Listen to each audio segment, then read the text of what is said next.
hari ini saya bicara terobosan untuk menjadi terang dunia. Terobosan untuk menjadi terang dunia. Nah, kalau kita mengalami terobosan rohani kita, mengalami terobosan dalam hidup kita, kalau kita sudah seringkali mengalami banyak sekali pertolongan Tuhan, mujizat Tuhan, berkat-berkat Tuhan yang Tuhan berikan bagi kita, maka kita juga berdoa kepada Tuhan supaya ada sebuah terobosan di dalam hati kita untuk kita jadi berkat bagi orang lain, untuk kita bisa menjadi terang bagi dunia ini, kita menjadi garam bagi dunia ini. Bukan hanya sekedar ditulis dalam Alkitab, tapi tidak, kita semua mau bergerak bersama-sama, kita semua mau maju bersama-sama sampai kita kepada kekekalan yang kita sedang nantikan sampai hari ini. Nah, mari kita buka firman Tuhan, terobosan menjadi terang dunia. Matius 5 ayat 14 sampai dengan ayat yang ke-16. Matius pasal yang kelima ayat 14 sampai dengan ayat yang ke-16. Bapak Ibu bisa lihat di layar dan saya membacanya di dalam Alkitab firman Tuhan. Matius 5 ayat 14 sampai dengan 16. Kamu adalah terang dunia. Kota yang terletak di atas gunung tidak mungkin tersembunyi. Lagi pula orang tidak menyalakan pelita lalu meletakkannya di bawah gantang, melainkan di atas kaki dian, sehingga menerangi semua orang di dalam rumah itu. Demikianlah hendaknya terangmu bercahaya di depan orang, supaya mereka melihat perbuatanmu yang baik dan memuliakan Bapamu yang di surga. Nah, Bapak Ibu, terobosan untuk menjadi garam dan terang dunia. Dan saya mau katakan kepada Bapak Ibu, inilah hati Tuhan. Inilah kerinduan Tuhan. Kalau kita melayani itu bukan menyenangkan gereja, bukan menyenangkan manusia atau hamba Tuhan. Kalau kita melayani itu harus menyenangkan hati Bapa. Karena Bapa begitu mengasihi hidup kita, sehingga Bapa merindukan supaya anak-anak Tuhan, bahkan gereja Tuhan hari ini bangkit untuk menjadi terang. Kenapa saya katakan ini kepada kita semua? Karena kita tahu bahwa kita tadinya ada di dalam kegelapan, tapi Tuhan memanggil kita untuk keluar dari kegelapan kepada terangnya yang ajaib. Untuk apa? Untuk kita memberitakan kabar baik, untuk kita memberitakan kesaksian Yesus kepada banyak orang. Itu tujuan Tuhan, itu destiny Tuhan, memanggil kita dari gelap kepada terang supaya kita jadi berkat, kita jadi saksi bagi banyak orang. Dimanapun Tuhan tempatkan kita, kita bisa menjadi saksi bagi banyak orang. Nah, dengar baik Bapak Ibu, Tuhan memanggil dan menetapkan kita untuk menjadi terang dunia. Terang dunia adalah identitas daripada setiap orang yang hidup di dalam kerajaan Allah. Kita sedang hidup di dalam kingdom of God. Kita sedang hidup di dalam kerajaan Allah. Kerajaan Allah itu bukan nanti kita akan ke sorga, bukan. Setiap gereja, setiap kita orang yang percaya harus menghadirkan kerajaan Allah di bumi ini seperti di surga. Kita harus menghadirkan kerajaan Allah di mana? Di rumah kita, di keluarga kita, di komunitas kita, di tempat kita bekerja, di dalam marketplace, dunia kerja kita. Kita harus menghadirkan kerajaan Allah di kampus, di sekolah. Kita harus menghadirkan kerajaan Allah sehingga orang melihat bahwa Kristus sungguh-sungguh nyata dalam hidup kita dan kita menjadi berkat bagi banyak orang. Nah, kita bukan seperti terang, tetapi kita adalah terang itu sendiri. Jadi Alkitab berkata kita adalah terang. Terang Tuhan, karena Tuhan ada di dalam hidup kita. Nah, terang adalah sesuatu yang sangat dibutuhkan di tengah-tengah kegelapan. Saya percaya kita punya pengalaman. Satu kali lampu mati di kamar, gelap semua, kita nggak bisa lihat. Kita butuh terang. Dan tiba-tiba listrik yang padam itu menyala. Kita berteriak, oh haleluya, sudah ada terang. Dan ketika terang itu ada, kegelapan itu akan pergi. Kegelapan itu akan sirna.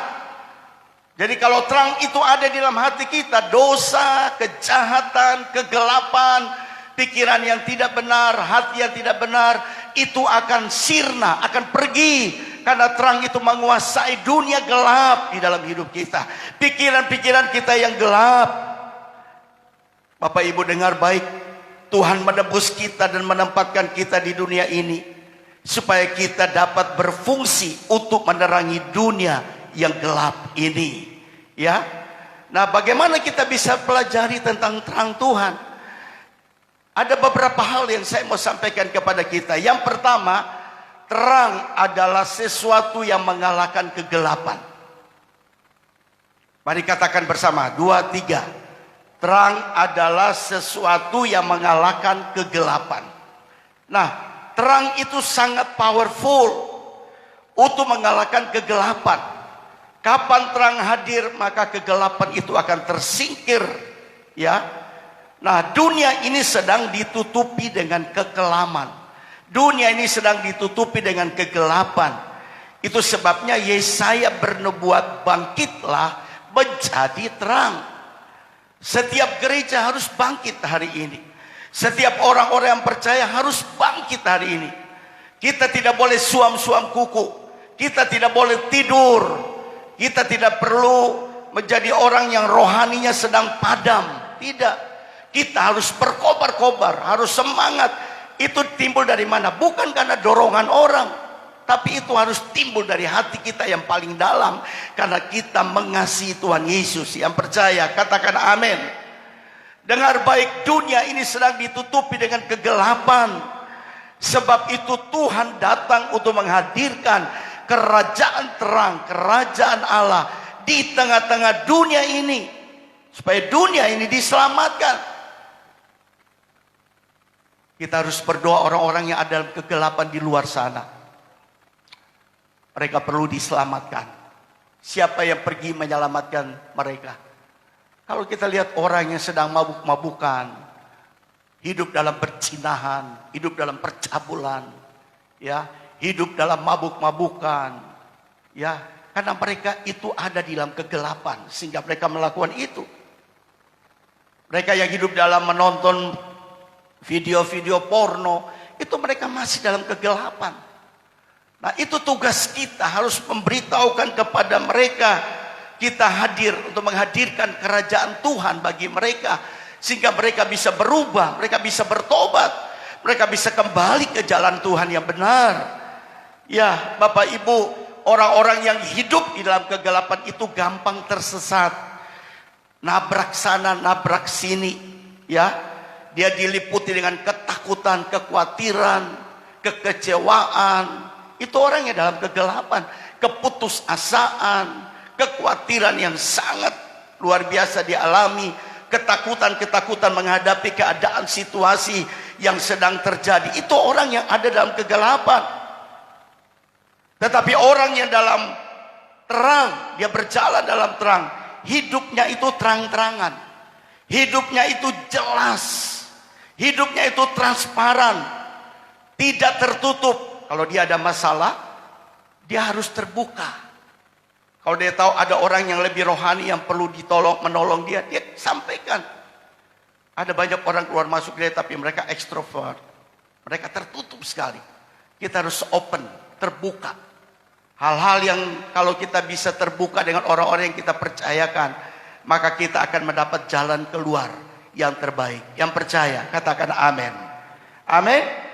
Jadi orang yang berjalan dalam terang, hidupnya terang-terangan, jelas, terbuka, penuh sukacita, transparan. Dia tidak menutupi apapun. Kalau ada kesalahan, dia akui, oh saya salah. Supaya dia juga diampuni. Ya, orang yang hidup dalam terang selalu terbuka, saudara-saudara. Dia selalu transparan hidupnya, sehingga dapat menjadi contoh dan berkat bagi orang lain. Nah, ada banyak orang yang tertutup di luar sana. Mereka perlu Yesus. Dan kita hadir untuk menjadi berkat bagi mereka. Jadi kalau terang itu ada, kegelapan akan pergi. Itu yang pertama. Yang kedua, terang itu diletakkan di atas supaya terlihat. Nah, Bapak Ibu kan selalu di rumah.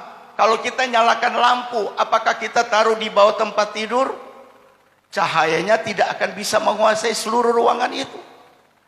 Tapi ketika kita menyala lampu, kita pengen taruh di atas tempat yang tinggi, supaya terang itu bisa bersinar di dalam ruangan itu dengan baik.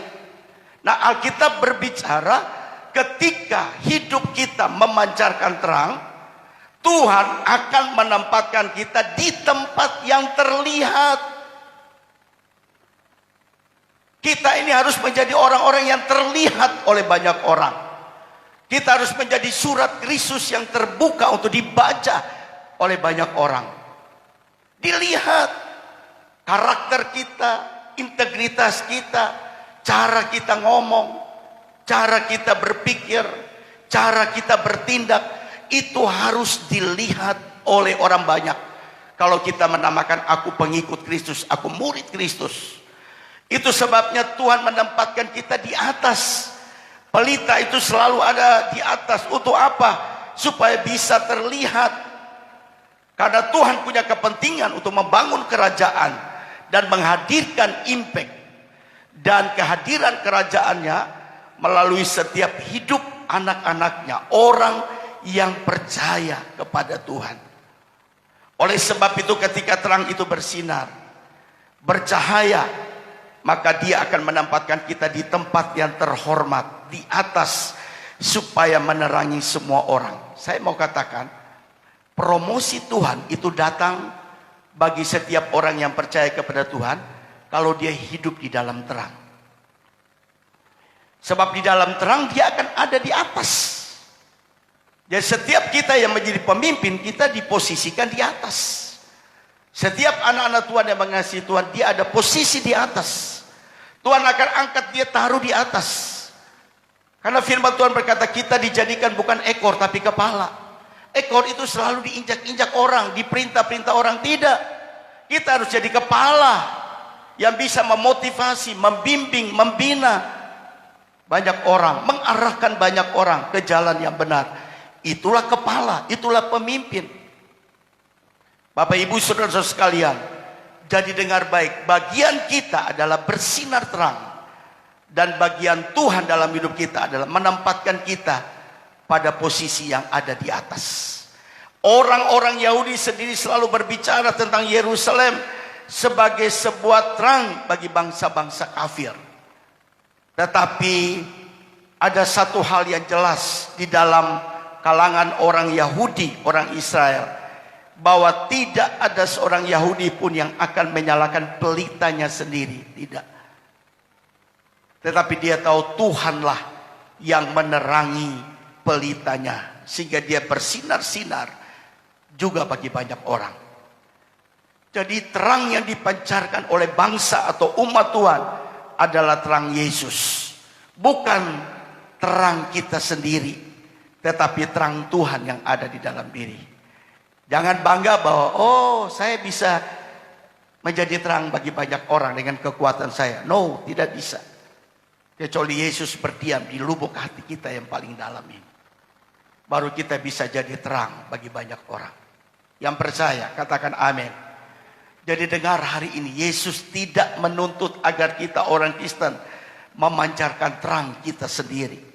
Yang dituntut oleh Yesus adalah kita bersinar-sinar, merefleksikan sinar Yesus sendiri bagi dunia yang penuh dengan kegelapan. Nah, ini bisa terjadi kalau kita telah menjadi orang-orang yang mengalami terobosan Tuhan dalam hidup kita. Kita menjadi penerobos yang sejati di dalam Tuhan. Dan saya percaya penerobos dia pasti membawa terang Yesus di tengah-tengah dunia yang penuh kegelapan. Penerobos akan menjadi saksi. Penerobos akan dipakai menjadi alat Tuhan yang besar. Tetapi bukan dia sendiri yang melakukan, tapi Tuhan Yesus berjalan di depan dia, membuka jalan bagi dia. Seperti pada waktu Yesus sebelum datang, diutuslah Yohanes Pembaptis. Yohanes Pembaptis itu ada pembuka jalan bagi Yesus datang. Yohanes Pembaptis adalah penerobos untuk Sang Mesias datang untuk menyelamatkan dunia yang kotor dan terhilang ini. Itu sebabnya saudara, kita semua adalah pembuka jalan sehingga orang dalam kegelapan akan berjumpa dengan Tuhan Yesus. Yang percaya katakan amin. Jadi kita dituntut Tuhan untuk bersinar. Terang yang bersinar-sinar dari orang Kristen berasal dari kehadiran Kristus di dalam hidup manusia, di dalam hati saudara dan saya. Mari kita menjadi terang yang berada di atas, sehingga dapat dilihat, dicontohi oleh orang-orang yang ada di sekitar kita. Dengar baik, jangan puas menjadi terang gereja, tetapi harus menjadi terang dunia. Banyak orang merasa puas, saya udah di gereja, saya sudah ikut pelayanan, saya ikut doa, saya worship leader, saya singer, saya pemain musik, cukuplah saya menjadi terang di gereja. Tidak, saudara-saudara, saya mau beritahukan hari ini kepada jemaat di Hope, di ulang tahun yang ke-12, jangan puas menjadi terang di dalam gereja, tapi kita harus menjadi terang di dunia ini. Yang percaya katakan amin. Kadang-kadang di dalam gereja kita alim-alim, di dalam gereja kita rasanya saleh-saleh, kudus-kudus. Di dalam gereja kita haleluya, haleluya, glory, glory. Tapi di luar gereja kita halelupa, saudara-saudara. Di dalam gereja kita kudus, di luar gereja kita kudis, berdosa terus setiap saat dengan Tuhan. Di dalam gereja kita saleh, saleh. Tapi di luar gereja kita banyak sekali buat kesalahan-kesalahan. Di luar daripada kehendak Tuhan, firman Tuhan. Di dalam gereja kita praise and worship, nyanyi, puji, sembah Dia, haleluya, tepuk tangan, loncat-loncat, pujian yang baik. Tapi di dalam rumah kita tidak jadi terang di dalam gereja, di dalam rumah. Di dalam gereja, di dalam rumah kita gelap. Kita orang yang malas. Kita tidak mau bantu orang tua. Kita tidak mau bekerja dengan baik. Tapi kalau di gereja kita hore, haleluya. Tapi di rumah kita tidak buat apa-apa. Bertobat dalam nama Yesus. Supaya Tuhan pakai kita menjadi alat bagi kemuliaan Tuhan. Mama-mama juga begitu. Sudah ikut pelayanan di gereja. Jangan suka marah-marah, ngambek-ngambek, marah-marah sama anak-anak gak ujung. Tidak ada alasan. Bertobat dalam nama Yesus. Kita harus jadi contoh yang baik buat anak-anak kita. Kalau anak-anak kita salah panggil, dia tegur, nah, kamu tuh begini. Nasihati dia. Saya rasa anak juga akan dengar pada orang tua, apalagi orang tua yang melahirkan dia. Jangan tidak ada kesalahan sedikit, marah. Anak juga bosan, dia tidak betah di dalam rumah. Percayalah, dia lebih suka pergi kemana-mana, main, lebih enak daripada di rumah dimarahin mama, terus diomeli terus. Kerja ini salah.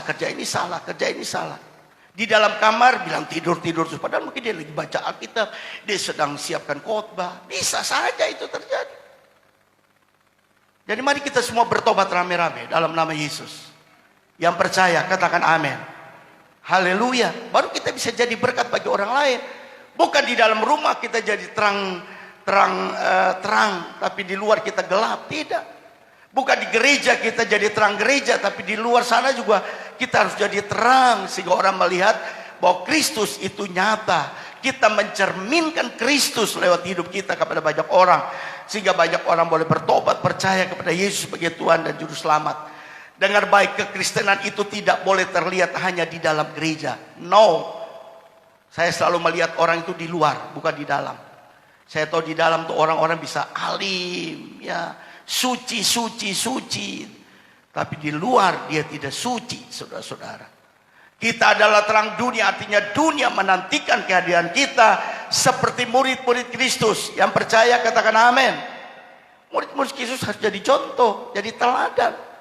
Yesus hadir dalam dunia ini, dia jadi teladan, dia jadi contoh. Dan kita juga kalau menamakan diri saya murid Kristus, saya pengikut Kristus nih. Saya tulen asli sejak lahir, sejak kecil. Tapi kalau kita tidak mencerminkan Kristus dalam hidup kita, sia-sialah iman kita kepada Tuhan. Kita harus menghadirkan Kristus seperti murid-murid menghadirkan Kristus. Ketika Yesus mengutus 70 orang murid, mereka pergi ke rumah-rumah orang, mereka bersaksi. Mereka jadi berkat.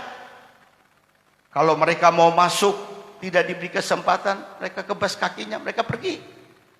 Tapi Yesus bilang, setiap kali kamu mau masuk ke rumah orang, katakan Shalom. Shalom itu artinya damai sejahtera turun atas rumah ini. Tapi kalau mereka menolak, kita kebas kakinya, pergi. Dan memang itulah haknya mereka. Jadi dengar baik, kalau orang menjadi Kristen, kalau orang menjadi murid Kristus, kalau orang menjadi pengikut Kristus, maka kekristenannya harus dapat dilihat secara jelas oleh orang-orang di luar sana tentang hidup kita. Yang percaya katakan amin. Haleluya. Saya kemarin pergi bersaksi, keponakan saya melahirkan di besuk keponakan saya melahirkan di rumah bersalin Dedari. Ya, dulu dia pernah ibadah dengan kitab yang namanya Maria. Kita panggil Po Maria. Dia menikah dengan orang di sini dan dia melahirkan anak di Seksio juga. Dia bilang begini. Dia panggil saya apa ya? Saya lupa lagi dia panggil saya apa lagi. Inilah. Dia bilang, dokter yang menangani saya ini dokter yang cinta Tuhan sekali. Jadi sebelum dia seksio, dia berdoa dengan pasiennya. Wah, dokter penyakit kandungan. Ya kalau nanti yang hamil cari dokter itu dokter baik. Dia cinta Tuhan luar biasa. Dia kasih obat juga, dia bilang kalau mau minum obat berdoa dulu ya. Saya hanya alat saja tapi dokter Yesus yang menyembuhkan kamu. Wah, orang-orang senang. Pasiennya, dokternya masih muda-muda. Dokter kandungan, tapi pasiennya banyak sekali. Karena dia cinta Tuhan. Dia melayani Tuhan. Dia kenal baik sekali dengan saya. Dan itu sebabnya saudara, pasiennya banyak. Kalau kita juga bisa layani masyarakat dengan baik, ramah, pasien kita akan banyak. Saya pada waktu jadi dokter, di rumah sakit malam-malam saya datang tumpang tangan orang-orang yang sedang rawat. Dia muslim kah, dia Kristen kah, saya tumpang tangan bagi dia. Dan pasien saya itu banyak sekali. Orang cari dokter Dedi. Jadi kita harus betul-betul mempraktekkan Kristus. Kalau kita ada di satu tempat, kita harus punya pengaruh ke tempat itu. Karena orang melihat Kristus ada dalam diri kita. Kalau kita melayani semua pasien dengan baik, saya percaya kita tidak akan kehilangan berkat. Tuhan sendiri akan kirim berkat bagi kita. Tuhan dia akan kirim berkat. Tiba-tiba ada 10 pasien, tiba-tiba ada 20 pasien. Itu berkat yang Tuhan berikan bagi kita. Dan saya ngalami itu selama jadi dokter. Dan saya mau katakan kepada saudara, kalau orang menjadi Kristen, menjadi murid Kristus, kekristenannya harus dilihat secara nyata, secara real oleh orang-orang yang ada di sekitar kita. Kita jadi berkat bagi banyak orang. Yang bisa menilai diri kita adalah kita sendiri dan Tuhan. Menjadi terang berarti kita harus siap berfungsi maksimal untuk berdampak, untuk punya pengaruh yang besar bagi komunitas di sekitar kita. Sekarang Bapak Ibu yang hadir ini saya tidak tahu Bapak ada di mana. Ada ngajar, ada guru banyak di sini. Kita jadi berkat di sekolah. Ada perawat, ada dokter. Kita jadi berkat di mana tempat kita bekerja. Di kantor pemerintahan, di government, di marketplace, ya, di dunia pendidikan, di dunia media, dunia seni sekalipun, medsos, kita jadi berkat. Saya berulang-ulang kali, lewat medsos kita bisa jadi terang dunia. Yang percaya, katakan amin. Jangan medsos, tulis, ngomel, marah-marah, maki-maki. Kita bukan orang Kristen kalau begitu. Kita kesal sama seseorang atau kesal sama mama kita, bapak kita, kita lampiaskan di dalam media sosial, Facebook kah, Instagram kah. Jangan, saudara-saudara. Tuhan kasih kita media sosial ini untuk mengisi kata-kata yang mendorong. Ini kan ribuan orang baca kita. Kalau follower kita banyak, orang akan lihat. Tulis ayat-ayat yang membangun, memotivasi. Jangan marah-marah sama anak, jangan marah-marah sama suami. Marah-marah sama orang lain, kita tulis di sini. Saya nggak mau lihat ada jemaat Hope yang saya baca, dia tulis itu macam-macam. Saya akan tegur dia. Jadi mari kita semua mau jadi berkat, mau jadi terang dunia. Yang percaya, katakan amin. Yohanes 9 ayat 5 berkata, Yesus berkata, selama aku di dalam dunia, akulah terang dunia. Saya mau tanya kepada Bapak Mama sekalian, Yesus masih ada di dalam dunia nggak? Tidak ada. Yesus sudah di mana? Di sorga, di sebelah kanan Allah Bapa. Dia udah duduk di sana. Jadi siapa yang harus menjadi terang dunia? Kita, pengikutnya, yang harus menjadi terang dunia. Karena Yesus berkata, Yohanes 9 ayat 5, Yesus berkata, selama aku di dalam dunia, akulah terang dunia. Tapi Yesus sekarang sudah pergi ke surga. Jadi yang menjadi terang dunia adalah kita. Kenapa? Karena Kristus berdiam di dalam hati kita. Yesus adalah terang dunia dan orang Kristen diperintahkan untuk menjadi terang dunia. Kita ini adalah be the light. Kita adalah orang-orang yang menjadi terang dunia. Bahkan ada satu ayat yang saya sangat suka sekali. Filipi 2 ayat 15 dikatakan begini. Kamu bercahaya di antara mereka seperti bintang-bintang di dunia. Kalau Bapak Ibu pergi ke Jakarta atau Bekasi dan sekitarnya, kalau Bapak Ibu lihat langit, Bapak Ibu mungkin tidak menemukan bintang. Kenapa? Karena sudah ditutupi dengan polusi dari pabrik, ya, sehingga kita nggak bisa lihat bintang.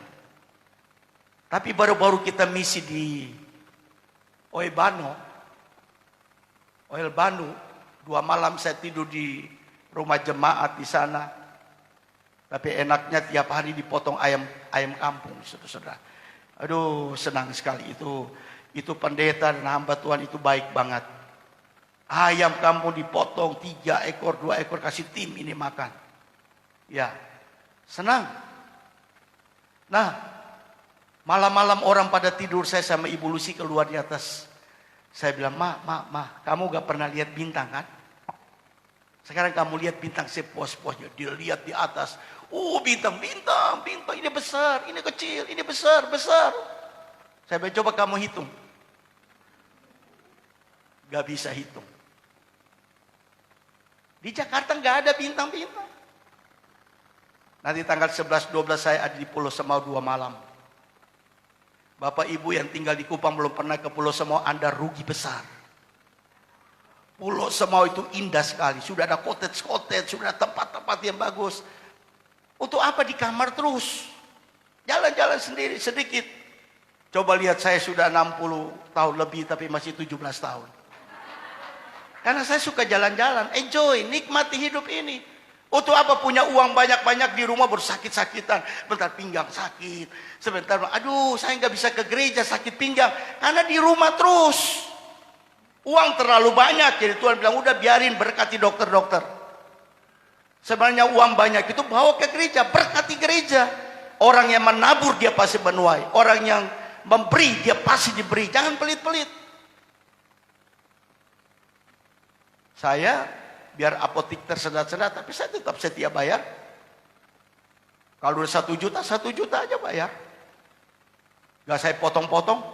Tidak ada bilang, aduh sepi, toko sepi. Kalau kita bilang toko sepi, seumurnya sepi terus. Tapi kita berkata, hari ini toko akan laku. Toko akan diberkati Tuhan. Seperti dulu, saya akan setia mengembalikan persembahan persepuluhan. Saya tidak hitung-hitung sama Tuhan. Tuhan itu kan lihat, aduh anak ini baik sekali ya. Tuhan bilang, cut, berkati dia. Malaikat Tuhan datang memberkati kita. Kita tidak pernah kekurangan. Yang percaya, katakan amin. Yang percaya, katakan amin. Kalau setiap bulan saya dan Ibu Lucy datang itu 8 juta.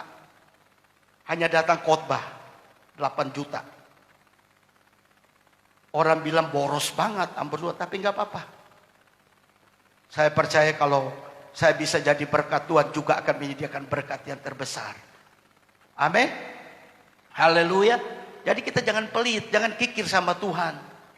Setia bayar persepuluhan. Setia melakukan apa yang menjadi bagian kita. Baru Tuhan memberkati kita. Kalau kita hitung-hitung sama Tuhan, Tuhan juga hitung-hitung sama kita. Kita tidak akan menjadi orang yang menikmati kasih karunia Tuhan, berkat Tuhan yang mengalir penuh. Jadi kita berkata kita menjadi bintang-bintang yang bercahaya di dunia ini. Kita menjadi be a star.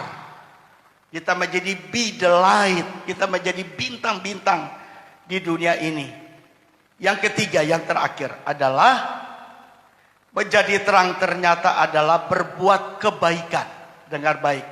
Kebaikan adalah sifat dan karakter Bapa kita di surga. Bapa kita punya kasih, Bapa kita punya kebaikan. Kita selalu berkata, Tuhan Engkau baik ya, Engkau luar biasa, Engkau penuh kasih. Itu selalu kita ucapkan dari mulut kita. Jadi waktu kita percaya dan hidup dalam kerajaan Allah, maka benih ilahi ada di dalam hidup kita. Maka seharusnya kita menjadi mahir untuk berbuat baik. Kenapa? Karena DNA Bapa itu ada di dalam hidup kita.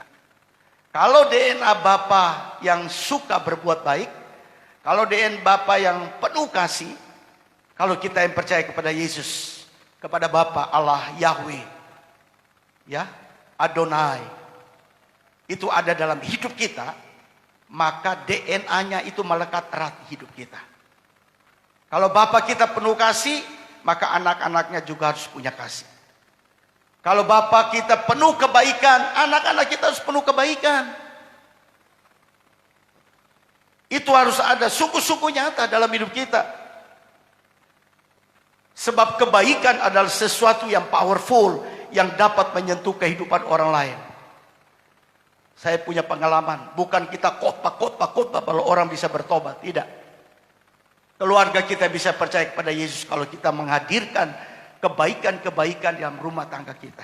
Mengasihi istri, mengasihi suami, mengasihi anak-anak, mengasihi orang-orang di sekitar kita. Mereka akan lihat dan mereka akan percaya. Dan kita bisa dipakai Tuhan untuk mengubah akan kehidupan orang lain dengan cara apa? Berbuat baik. Sekeras-kerasnya manusia, sejahat-jahatnya manusia, kalau kebaikan itu menimpa dirinya setiap saat, menimpa diri setiap saat, suatu saat dia akan bertobat, dia akan percaya. Aku gak tahan lihat orang ini begitu baik sama saya. Kebaikan itu betul-betul nyata dalam hidup kita. Dia bisa berubah karena mengalami kebaikan dari Tuhan. Saya lihat Ale berdiri coba. Ini murid saya. Pada waktu ketemu Maria, wih, ugal-ugalan. Perokok, pemabuk. Saya injili dia, saya beritahu dia, kalau kau mau diberkati oleh saya, beri dirimu pertama dibaptis. Dia baptis. Sekarang dia tinggalkan semua. Dia berubah betul-betul. Hanya sekarang dia memang kerjanya kadang-kadang shift malam. Saya rasa kalau dia tidak shift malam, mungkin tiap hari dia ada di gereja. Dia yang ngatur-ngatur semua di bawah. Ya, tapi banyak perubahan. Dia diberkati Tuhan luar biasa. Ini contoh orang yang berubah. Hidup kita berubah karena mengalami kebaikan dari Allah. Kebaikan Tuhan. Ketika kita menebar kebaikan, maka orang akan melihat Tuhan dalam hidup kita. Mereka memuliakan Bapa di surga. Jadi terang itu adalah penampilan kita di dalam berbuat baik kepada orang lain. Sehingga orang lain bisa percaya Yesus sebagai Tuhan dan Juru Selamat. Menjadi terang berarti kita senantiasa siap menyatakan kasih dan kebaikan Tuhan bagi dunia yang penuh dengan kegelapan ini. Menjadi terang kita harus berbuat baik. Saya seringkali senang berada di desa-desa, di kampung-kampung. Ya memang 3 bulan pertama ini saya khotbah terus di Jakarta. Hampir setiap minggu saya khotbah 3-4 kali. Tapi saya datang di tempat ini, kita ada misi nanti di Pulau Semau, kita akan bikin pengobatan gratis. Kita akan bikin seminar tentang kesehatan supaya orang-orang di sana mengerti tentang kesehatan. Kita juga malam akan ada KKR, membawa penyegaran-penyegaran rohani bagi mereka. Karena ini waktunya Indonesia harus bangkit. Ini waktunya gereja-gereja Tuhan harus bangkit. Ini waktunya orang-orang di desa-desa, di kampung-kampung harus bangkit dan mendengar firman yang hidup dan penuh dengan kuasa. Jadi kalau Bapak Ibu yang mau pergi ikut saya nyebrang ke Pulau Semau, ayo rame-rame tanggal 11 sampai tanggal 12. Tapi tidurnya adalah tenda di pinggir pantai pasir putih. Ya kita tidur di situ. Makan apa adanya. Maka saya percaya kita akan menjadi berkat bagi banyak orang. Dan yang keempat terakhir adalah kita harus menjadi terang sampai ke ujung bumi. Bukan di Kupang saja, di Pulau Semau saja, tapi sampai ke ujung bumi. Yesaya 49 ayat 6 berkata kita dipanggil membawa terang bercahaya sampai ke ujung bumi. Sehingga banyak orang diselamatkan. Ada banyak orang tanya, Pak, ujung bumi itu di mana? Ya kita lagi berdiri ini ujung bumi. Ada yang berkata ujung bumi itu ke luar negeri, Eropa, Australia, Amerika itu ujung bumi. Tidak. Di Indonesia ujung bumi itu dari Sabang sampai Merauke. Dari Pulau Rote sampai Miamas. Itu ujung bumi Indonesia. Saya pada waktu tsunami di Aceh, saya pergi ke Aceh, nolong banyak orang.